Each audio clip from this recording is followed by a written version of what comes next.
Hello, I'm Sarah. I'm here to talk about the knitting machine that I purchased from the internet. And right, so the machine is fully assembled now.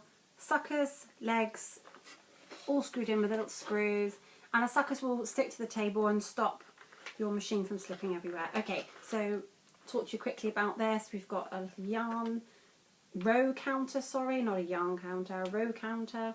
We've got a yarn feed. This little gadget here has the 3 holes. This will allow your yarn to go through and be kept tight, but not too tight, dependent on the thickness of your yarn. So quite thin, getting thicker, even thicker. And there's a way of weaving it through double, which I can show you later with really fine yarns. I'm really excited about you being able to use really fine yarn because, as I said previously, I spin my own wool and I do spin quite fine yarn now. That is just down to me spinning for a number of years now. I would really like to get back spinning chunky wool again, but anyhow, that's another video. We've got our switch here, which will allow for you to switch for straight panels such as scarves, possibly sleeves, jumpers, cushion covers, dolly blankets, squares to make your granny blanket, or down here to make your tube for leg warmers, hats, purses, socks I've seen made. Okay, so we'll see. So I'll try my best to make sure I position this so you can see this. As I said, I'm not professional at filming whatsoever, so we'll do my best. Okay, so it's stuck to the table. We've got our handle here. We're always going to be winding away from ourselves. We have the white hook. What I was going to say on the first video, when we discovered this one was faulty, this is a slightly smaller wheel, as you can see.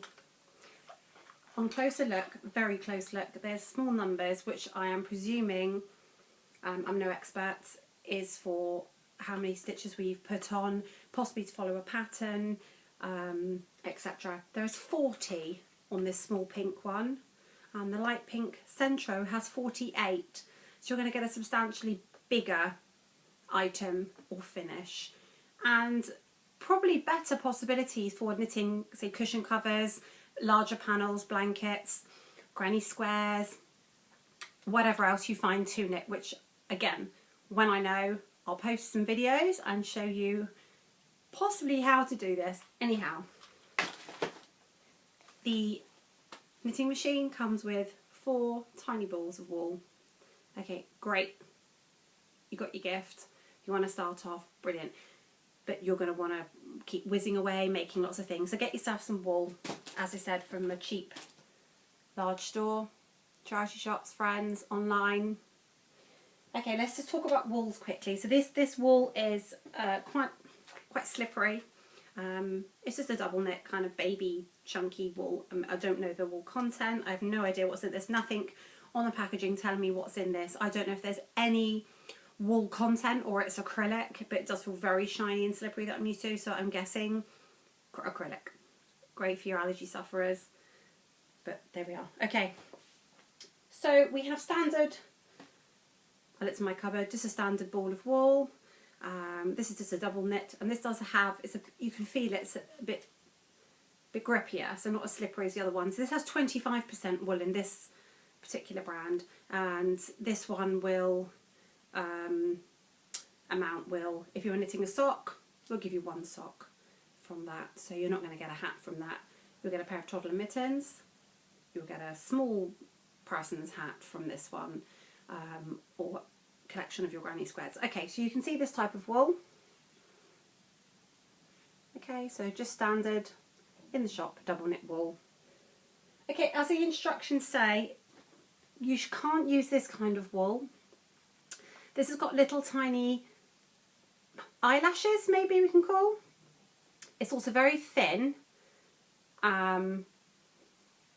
These bits, I think, are probably going to get caught up in all of these little gaps and hooks. I don't know. I will try and see what happens.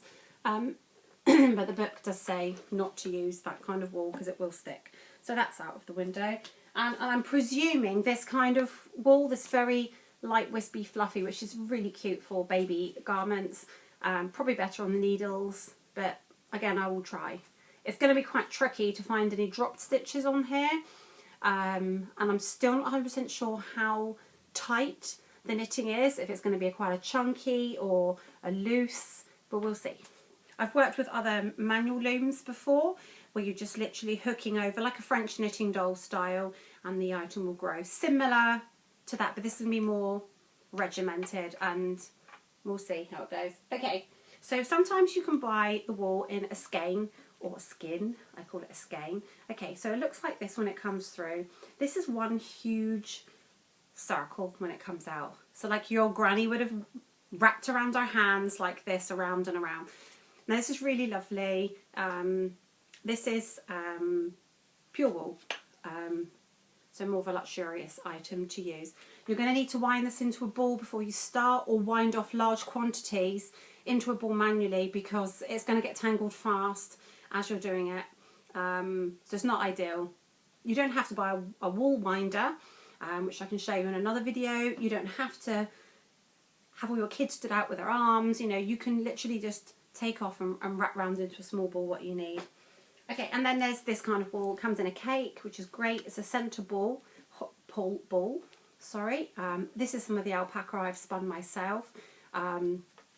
It's not too thin. I'd love to try this on here, because this will please me greatly, using my own wool that I've spun from the animal directly from a cut, and then processed into the wool. So we'll see. We'll try some different things, but just to start off with, I'm just going to use some of this pink that they've provided. Okay, so we need to make sure our wheel is stuck nice and firmly. We have our go to O, not that it really matters. We have our little tensiony bit. This table I'm using is a bit lower and it hasn't had much grip, so I'm going to have to grip onto this a lot tighter, but your normal kitchen side or your table, nice shiny surface, it did stick to my other table. And remember, we're going to be winding clockwise, so away from us. I've located the white, which is great, and I've set it onto T for tube, not panel, which will hopefully give me a nice design as per here. So hopefully we shall be able to make a little hat. Okay, so according to the instructions, you do need to unravel a little bit to start off with. Probably a 30 centimetre, I'm not sure what that is in inches, but an old school ruler length. Okay, put this through here and leave that hanging in the middle. This will be your tail end for drawing in if you're making the hat, or sewing in at the end. You'll find later, as you become more familiar, you'll know how much yarn you'll need to leave. When I'm knitting, I tend to leave a very small amount, but as a starter, follow the instructions. Always follow these instructions. Okay, so we're going to be casting on first, and we don't need to put it into the tension holder. The first cast on row is going to be every other hook. Okay, so as we start to wind, we'll start with the white hook. So this is on my right hand side of the yarn guide. I'm set to O, and we're ready to go. So as you can see, it's going to go through here, and we're going to put it behind. This is going to be the fiddly part. Don't be put off by this, thinking you just whack it on, whiz it round, it's going to go. You do have to put a little bit of effort in. Okay, so this one's going to go under the next hook, and this one is going to go behind. If you're not happy about touching this kind of thing, I recommend you use it is flimsy, it is plastic, as we said, it's a children's toy, but you know, it'll work. If you don't want to, a little bit longer, but that's okay, it's all preparation. So let's just see how we go here. So behind and in front. If we get this part wrong, I'm presuming the casting on, the setting up line row is going to be quite tricky to try and fix once it's on. It seems to be holding nicely, which is good. Okay, so we're going to go round, all the way round, and hopefully not miss any. keeping, doesn't have to be tight. It's gonna stretch out as it wants itself. This wool is, I've noticed, very, very stringy. I've got no idea what it is, but as I said before, I'm guessing that it's pretty much acrylic anyway, and remember, you're not going to be able to make very much with this. There's not enough wool. You're going to need some basic knitting skills. I will post a really basic knitting lesson tutorial on my page once my wonderful 15-year-old son has set me up my YouTube, and hopefully I can offer you some support on your knitting journeys. I think at the moment we just all need something fun to do and to keep our minds busy and our hands busy at this time of the coronavirus, which I hope everyone is well.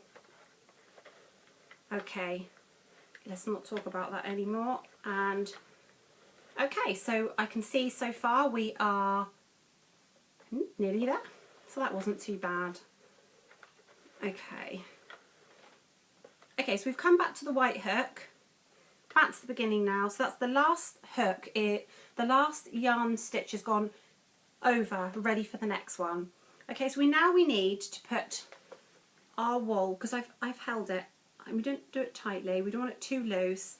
As you can see, every other hook has been caught with the wool. So there's 48 stitches, okay, for it to cast on this one. So I'm really excited to see how big a tube, hopefully man size. We'll see. I have no clue how to make smaller hats on this yet, but we'll work through it and we'll find out how. Okay, so again, just try and make sure it's nice and stable on it. You're going to have to hold on to something as you do. See, some of the others have the handle, but this one doesn't. I can see some grease around the edge of this inside, which is great. Don't grease up yourself. It will lubricate itself. There's stuff inside this already. Don't think by adding more it's going to make it better. You're probably going to clog it up. The fibres from the wool are going to be static inside the weaving wheel, and it's not going to be very, very good. And you're going to transfer the oil onto your lovely wool, and just don't do it. It was £25. Okay, just go with it. Okay, so I'm going to put this in the very first one. I think I'm just going to double check on this one, just on the instructions here. Yes, the closest one is the smallest hole, which is going to be very, very tight. Depending on how fluffy this wool is, it's quite. But do you know what? I think I put it in the middle, which is moderate. I don't want to try loose, and I don't want the tightest, very thin yarn. There's a little tiny diagram here on here, so I'm hoping this nice tight one here, I can use my own spun yarn in here. So let's give it a try. So I pop it in the middle, just literally. There's a little cut groove. Stick it in there. Okay. So you have your wool on here or on the floor in a dish. You can get some cute little yarn bowls to put your yarn in if you have that. But your laps, just good. Okay, so I'm going to unravel a little bit of the yarn. It's going to hold it through. We don't need to hold. The yarn guide will stop us having to hold the yarn. Some people like to hold the yarn, and they know how the tension goes. If you have it too tight, it's going to ping off. You're going to get holes, and you're not going to know this until the end. You can fix the holes. It's fine. They can be easily looped up, which I'll hopefully show you on another video another time. Okay, so away from you, we've got our counter on row 1, because we have officially casted on. We have done row 1, and it's going to pick up every single stitch. And you can see from this side, I'm going to turn it round so you can see what that looks like from your side. But as you can see so far, the loops from the cast on to the small pieces. If I turn this round for you,